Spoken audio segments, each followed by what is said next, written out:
Freedom fight ന്യൂസിലേക്ക് സ്വാഗതം.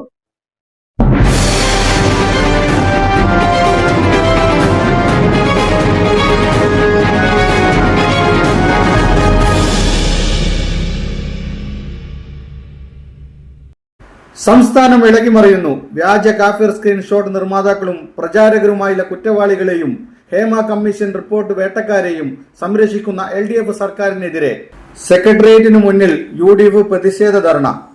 Hema commission report government എന്തിനുവേണ്ടി മറച്ചുവെച്ചു? മുഴുവൻ കുറ്റവാളികളെയും പുറത്തു കൊണ്ടുവരിക.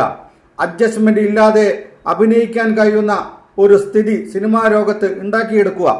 LDF സർക്കാർ എല്ലാ മേഖലയിലും പരാജയമാണെന്ന് UDF ചൂണ്ടിക്കാട്ടി. മാവേലി സ്റ്റോറുകൾ നോക്കുകുത്തികളാകുന്നു. KSEB കുത്തനെ ചാർജ് വർദ്ധിപ്പിക്കുന്നു. SP-ക്കും കമ്മീഷണർക്കുമെതിരെ അൻവർ സത്യങ്ങൾ വിളിച്ചു പറയുന്നു. LDF ഗവൺമെന്റ് രാജിവെക്കണമെന്ന് UDF കൺവീനർ MM ഹസൻ അഭിപ്രായപ്പെട്ടു. ഞാൻ പറഞ്ഞു, സാധാരണ നമ്മൾ പറയും തലയിൽ മുണ്ടിട്ട് നടക്കണമെന്ന്. കേരളത്തിലെ പോലീസ് സേനയുടെ മുഴുവൻ തലയിൽ പുതപ്പ് ഇരിക്കണം, പുതപ്പ്. കാരണം പുറത്തിറങ്ങാൻ പറ്റില്ല. സ്കോട്ട്ലൻഡ് യാർഡിനെ വെല്ലുന്ന പോലീസായിരുന്നു കേരളത്തിലെ പോലീസ്. ആ പോലീസിനെയാണ് ഈ മുഖ്യമന്ത്രിയുടെ കാലത്ത് ഏറാൻ മൂളികളുടെ സംഘമാക്കി ഇവർ മാറ്റിയത് എന്ന് നമ്മൾ തിരിച്ചറിയണം. ഏറാൻ മൂളികളുടെ സംഘം കേരളത്തിലെ പോലീസിനെ അധപ്പതിപ്പിച്ച് കൈക്കൂലിക്കാരാക്കി, കോലക്കാരാക്കി, എന്ത് വൃത്തികേടിനും കൂട്ടുനിൽക്കുന്നവരാക്കി പോലീസ് സേനയുടെ ആത്മവീര്യം തകർത്ത്, അതിന്റെ ഹൈറാർക്കി തകർത്ത്. DGP പറഞ്ഞ ഏതെങ്കിലും SP കേൾക്കോ? SP കേൾക്കണമെങ്കിൽ ജില്ലാ സെക്രട്ടറി വിളിക്കണം. SP പറഞ്ഞാൽ SHO കേൾക്കോ? കേൾക്കില്ല. പോലീസ് സേന ഫോഴ്സ് എന്ന് പറയുന്നത് ഒരു ഹൈറാർക്കിയാണ്. ആ ഹൈറാർക്കി മുഴുവൻ ഈ സർക്കാരിന്റെ കാലത്ത് തകർത്തു. എന്നിട്ട് രാജ്യത്തെ ഏറ്റവും വലിയ കുറ്റകൃത്യങ്ങൾക്ക്, കൊലപാതകം, സ്വർണ്ണക്കള്ളക്കടത്ത്, സ്വർണം പൊട്ടിക്കൽ, ഗുണ്ടാ സംഘങ്ങൾക്ക് കുടപിടിച്ചു കൊടുക്കൽ, ലഹരി സംഘങ്ങൾക്ക് എല്ലാ സൗകര്യങ്ങളും ചെയ്തു കൊടുക്കൽ, ഈ പണിയാണ് ഇവർ ചെയ്യുന്നത്. പ്രതിപക്ഷം പറഞ്ഞതിൽ എന്തെങ്കിലും തെറ്റുണ്ടോ? തെരഞ്ഞെടുപ്പ് നടക്കുകയായിരുന്നു, പാർലമെന്റ്. അപ്പൊ പൂരം കലക്കി. ആരാ പൂരം കലക്കിയത്? പോലീസ്. ഞങ്ങൾ പറഞ്ഞില്ലേ, BJP-യെ ജയിപ്പിക്കാൻ അവിടെ ഒരു ഹൈന്ദവ വികാരം, പ്രതിഷേധ വികാരം ഉണ്ടാക്കാൻ CPM BJP നേതാക്കൾ മുഖ്യമന്ത്രിയുടെ അറിവോട് കൂടി നടത്തിയ ഗൂഢാലോചനയാണ് പൂരം കലക്കിയത്.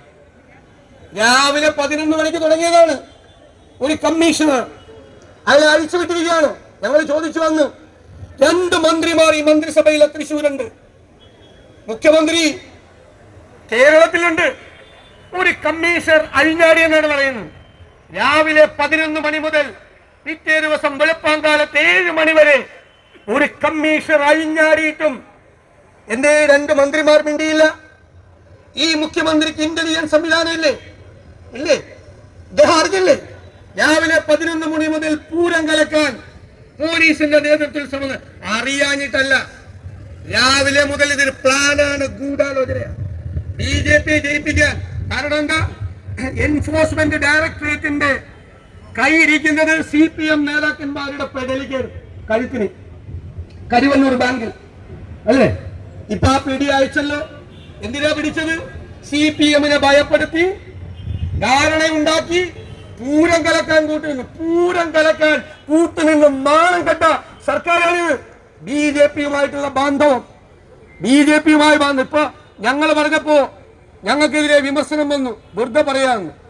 ഇപ്പൊ ഭരണകക്ഷി MLA പറഞ്ഞു, ഈ ADGP-യുടെ നേതൃത്വത്തിലാണ്, മുഖ്യമന്ത്രി അറിഞ്ഞുകൊണ്ടാണ് തൃശ്ശൂർ പൂരം കലക്കിയത്. അപ്പൊ എന്തും ചെയ്യാൻ മടിക്കാത്ത ക്രിമിനലുകളുടെ സങ്കേതമായി ഈ മുഖ്യമന്ത്രിയുടെ ഓഫീസ് മാറിയിരിക്കുന്നു. എത്രയോ മഹാരഥന്മാർ ഇരുന്ന കസേരയിലാണ് മിസ്റ്റർ പിണറായി വിജയൻ നിങ്ങൾ ഇരിക്കുന്നത്. EMS മുതൽ ഉമ്മൻചാണ്ടി വരെ ഇരുന്ന കസേരയിൽ, ആ കസേരയിൽ ഇരുന്നു കൊണ്ട് ഈ ക്രിമിനലുകളെ, ഷേഡി ഏർപ്പാട് നടത്തുന്ന ഈ ക്രിമിനൽ സംഘങ്ങളെ സ്വന്തം ഓഫീസിൽ ഇരുത്തി നാട്ടിൽ നടക്കുന്ന മുഴുവൻ വൃത്തികേടുകൾക്കും കുടപിടിച്ചു കൊടുക്കുന്ന മുഖ്യമന്ത്രിയായി നിങ്ങൾ ചരിത്രത്തിൽ അടയാളപ്പെടുത്തപ്പെടും. അതുകൊണ്ടാണ് ഞങ്ങൾ പറഞ്ഞത്, നിങ്ങൾ ഇറങ്ങിപ്പോ, കേരളത്തിനെ അപമാനിക്കാതെ നിങ്ങൾ ഇറങ്ങിപ്പോ. 4.5 വർഷക്കാലം ഈ റിപ്പോർട്ട് വെച്ച് പൂഴ്ത്തി UDF ആരോപിച്ചതെന്താ? ഇതിനെ വേട്ടക്കാരെ സംരക്ഷിക്കാൻ വേണ്ടിയാണ് 4 കൊല്ലക്കാലം ഈ റിപ്പോർട്ട് പൂഴ്ത്തിവെച്ചത് എന്ന് ഞങ്ങൾ പറഞ്ഞപ്പോൾ മാധ്യമക്കാർക്ക് പോലും സംശയമായിരുന്നു. ഞങ്ങൾ രാഷ്ട്രീയമായ ഒരു ആരോപണം ഉന്നയിക്കുന്നു. പിന്നീട് വന്ന ദിവസങ്ങളിലെ സംഭവങ്ങൾ ഓരോ വേട്ടക്കാരായി ഇങ്ങനെ പുറത്തേക്ക് വരിക. എന്നോടൊരു മാധ്യമ പ്രവർത്തകൻ പറഞ്ഞു, പ്രതിപക്ഷ നേതാവ് കാടടച്ച് വെടിവെച്ചതല്ലേ? ഞാൻ പറഞ്ഞു അല്ല. 2 ദിവസം കഴിഞ്ഞപ്പോ ആ കാട്ടിനകത്ത് ചെന്നായ്ക്കളെ ഉന്നം വെച്ച് തന്നെയാണ് പ്രതിപക്ഷ നേതാവ് വെടിവെച്ചത്. ആ വെടി ചെന്നായ്ക്കളുടെ പുറത്തു പെട്ടു. പിറ്റേ ദിവസം പുറത്തു വരുന്നു ആരാ? ഫിലിം അക്കാദമിയുടെ ചെയർമാൻ സഖാവ് രഞ്ജിത്ത്. കുറെ കഴിയുമ്പോ പുറത്തു വരുന്നു ഈ പ്രശസ്ത നടൻ MLA മുകേഷിന് MLA സ്ഥാനം രാജിവെക്കണമെന്ന് ബിനോയ് വിശ്വം ആവശ്യപ്പെട്ടപ്പോൾ ഒരു CPI പ്രവർത്തകൻ എന്നോട് തമാശന് പറഞ്ഞൊരു കാര്യം ഞാൻ ഓർത്തു. കാരണം മുകേഷ് CPI അനുഭാവിയായിരുന്നു, പ്രവർത്തകരെ. ഇപ്പോഴും ഈ ഹേമ കമ്മിറ്റി റിപ്പോർട്ടിന്റെ പുറത്തുള്ള അവ്യക്തതകൾ, ഹേമ കമ്മിറ്റി റിപ്പോർട്ട്, അതിന്റെ അന്വേഷണം ഇഴഞ്ഞു നീങ്ങുന്ന ഒരു സാഹചര്യം. ഇവിടെ പ്രതിപക്ഷ നേതാവ് പറഞ്ഞതുപോലെ എല്ലാവരെയും സിനിമാ രംഗത്തുള്ള വളരെ നല്ല ഇമേജുള്ള, വളരെ നല്ല വ്യക്തിശുദ്ധിയുള്ള ഒരുപാട് സിനിമാ താരങ്ങൾ, അവരെ പോലും സംശയത്തിന്റെ നിലവിൽ നിർത്തിക്കൊണ്ട് ഇന്ന് ഈ സിനിമാ വ്യവസായത്തെ തന്നെ തകർക്കുന്ന നിലയിലേക്ക് ഈ പ്രതിസന്ധി കൊണ്ടെത്തിച്ചതിന് മുഖ്യ ഉത്തരവാദിത്വം കേരള സർക്കാരിനാണ്, മുഖ്യമന്ത്രിക്കാണ്, സാംസ്കാരിക മന്ത്രിക്കാണ്. ഇവരെ യഥാർത്ഥ കുറ്റവാളികളെ നിയമത്തിന്റെ മുമ്പിൽ വേട്ടക്കാരെ കൊണ്ടുവരാൻ ഉള്ള പോരാട്ടത്തിൽ നമ്മുടെ സിനിമാ രംഗത്തുള്ള വളരെ ശക്തമായ പോരാട്ടം നടത്തുന്ന വനിതാ പ്രസ്ഥാനം ഉൾപ്പെടെയുള്ള അവരോടൊപ്പം അവരുടെ മുന്നിൽ UDF ഉണ്ട് എന്ന് പ്രഖ്യാപിക്കുന്ന പ്രതിഷേധ സംഗമമാണ്.